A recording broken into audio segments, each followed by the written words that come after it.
everybody. Gary Laubach and Mike Joseph. We are behind the mic. Make sure you get inside Mike's huddle this week as he will take a look at the upcoming game from a coaching standpoint.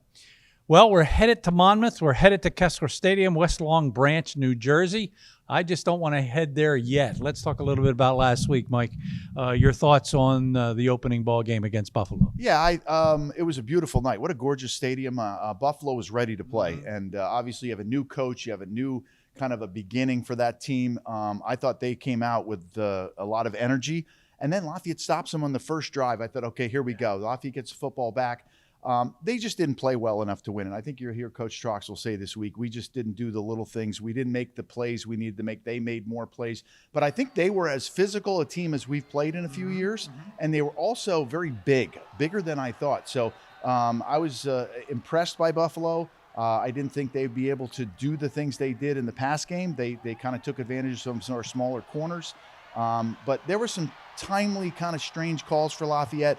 We couldn't get Jamar going at all. 14 carries, 12 yards is really not going to happen. And then we didn't find a way to get Elijah Stewart the ball offensively until the second half. I mean, he didn't have a catch in the first half. So there were a couple things that you kind of scratch your head a little bit about. But again, it's an opening game. It's a long day to travel. The day before, Lafayette had an entire day to wait. I hate that. Instead of 1 o'clock, they're playing a 7 o'clock game. It's a Thursday. So there are a lot of negative things that went against Lafayette, but they just did not play well enough to win. Yeah, they were not able to run the ball, which we thought they would certainly be able to do. But as Mike said, they were very physical up front, very big up front, and there was just no room to run. I mean, Jamar never had an opportunity to go anywhere 12 yards. I think all of that will be corrected, and I think there's a lot of potential there with the offensive line. So don't get down on this football team just yet. They weren't supposed to beat an FBS team. Buffalo came out and played very, very well, and certainly the transfer portal really helped that team improve. And when you play your first game for a brand new head coach, you usually play really well. Yeah, you do. And Pete Lembo, again, we thought he's very technically sound, and they didn't make a lot of mistakes. And for Lafayette, they made too many mistakes on the road. They turned the ball over. One tip pass, you can't really account for that, but another play, a fantastic play at the end of the game, stalled the Lafayette drive. But Lafayette was right there.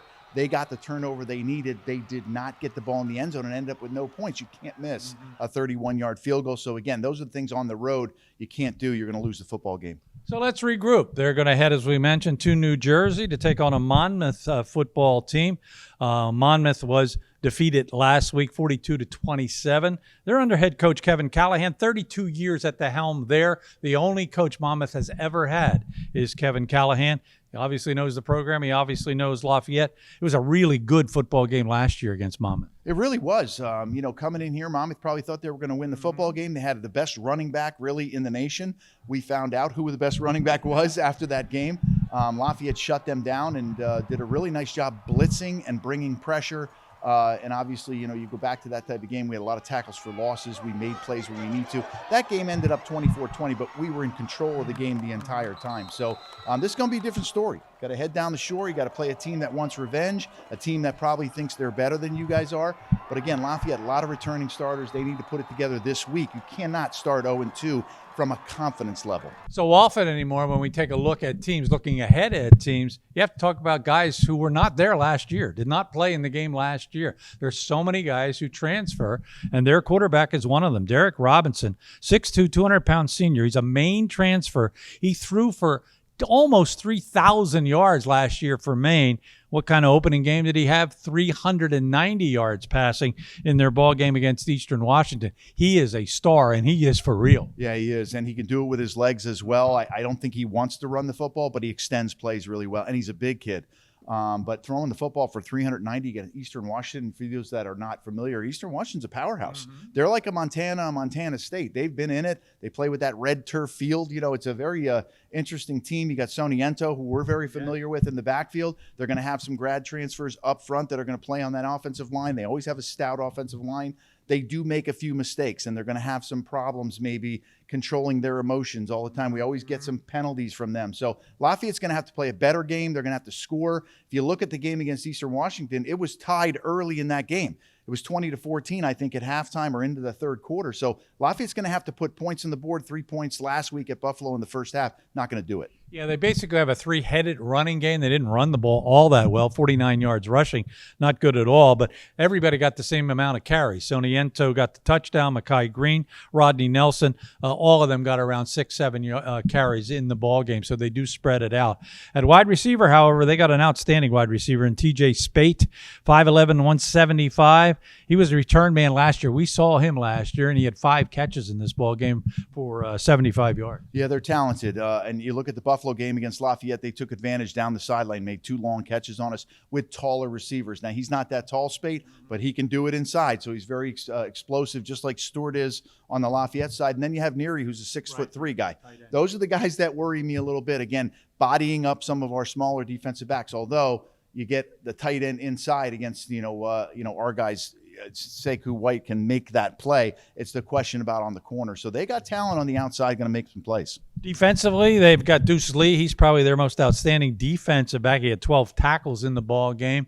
And Sam Corpoy had 10 tackles in the game. He's an outstanding linebacker. But they gave up 42 points. They gave up 547 total yards, and they balanced it very well to Eastern Washington. 265 running, 292 throwing. Yeah, and that's exactly what you want. And they had one wide receiver that had 12 catches for 173 yards and 3 touchdowns, reminding me a lot of Elijah Stewart. So a guy that can work just both in between the hash marks and work outside. Most of Lafayette's completions, if you go back and look in Buffalo, were outside the numbers. That can't happen. You got to attack the middle of the field. Guys like Dallas Holmes for us has to do that. Elijah Stewart, Persing, who can catch the ball in the middle. We have to be able to attack between the hash marks so they can't spread you out and force you to throw the ball to the perimeter. Watching the ball game on Thursday night, Jamar showed some of his frustration. He just was unable to get the ball or bounce it to the outside. Mike mentioned he had only 12 yards. I think that frustration might help him this week. He's probably going to come with fire in his belly. He's a bounce-back player. We saw that last year when he missed the Colgate game. We probably would have won that game if he played. He bounces back, puts up 175. So he's the type of kid that's going to demand perfection up front. Give him a chance to hide in there and then find and use that burst. He couldn't get to the perimeter, couldn't do a whole lot. Although, the backup running back for Lafayette did a pretty good job bouncing to the outside. So the holes were there. Maybe Jamar just a little bit too anxious. We'll see him calm down a little bit. I expect a big game from him. Dean DeNoble has to be a little bit frustrated with the ball game, throwing a couple of interceptions. But when he sits back there and he makes decisions, they look like good decisions for the most part. He certainly is going to keep getting better. Yeah, and again, the first interception really off the hands of Persing wasn't his fault. The second interception was a phenomenal catch, one of the best you'll see all year at ESPN Highlight. So those two, you maybe can put those away, but there were other situations. He was very, percentage-wise, very good with completion percentage. I don't like him having to run all the time because I don't want to see him sit on the sideline hurt. He's cutting over an ankle, obviously, that was broken. I want to see him with some protection, get him on the perimeter. Maybe you'll see TJ get him out of the pocket a little bit this week. But again, sitting back there on 3rd and 9, 3rd and 11, you're a sitting duck back there. And again, we lose Basha up front. We replace him with a freshman. We've got to be a little bit better in protection. And then if he's going to extend plays, that's fine. But get rid of the football. Keep your eyes up, as he's shown he can do. And word is that Basha will be back for this ball game, so that certainly is good news. Chris Caracia had a good ball game. 8 catches, 83 yards, and a touchdown. That's a good football game for him. Defensively, Sekou White, Preston Forney, Jalen Joseph, they all had really good, decent ball games. Yeah, Jalen was explosive there, obviously making plays in the backfield. I think Sekou did a good job. I need a little bit more out of the linebackers, a little bit less, just more patience between Preston Forney and Reggie Thomas. A little bit more patience. And that's what we're going to talk about on the Inside the Huddle this week is gap integrity. Not overrunning plays, not getting your shoulders turned, stay square, controlling people up front, getting downhill into your gaps, not getting washed. You saw the last touchdown by Monmouth was a cutback for about 25 yards. Just creating that wall and allowing those guys like Sekou to come up and make plays. Narayan Brown, let them make plays, let those linebackers flow. So again, up front, got to be better defensively, controlling your gaps. Gap integrity is the key this week. And again, if you're going to blitz, you got to keep a guy like Robinson in the pocket. You can't let him get to the perimeter. I think Lafayette gets a win this week. And I think a lot of the problems that Mike's talking about, reacting maybe too quickly to something, is first game problems. You want to get involved right away. It's the first time you're hitting an opponent. So I think that will also be taken care of. We didn't have a sack in the ball game, though, so we've got to take care of that. Mike, as we look around the league, the only team to win was Georgetown. They beat Davidson 25-24. Otherwise, the league was beaten, but I thought the league kind of handled themselves pretty well. Yeah, I thought they did a good job. Holy Cross got the lead with 1:49 left against Rhode Island. They should have won the ball game. They let them go down.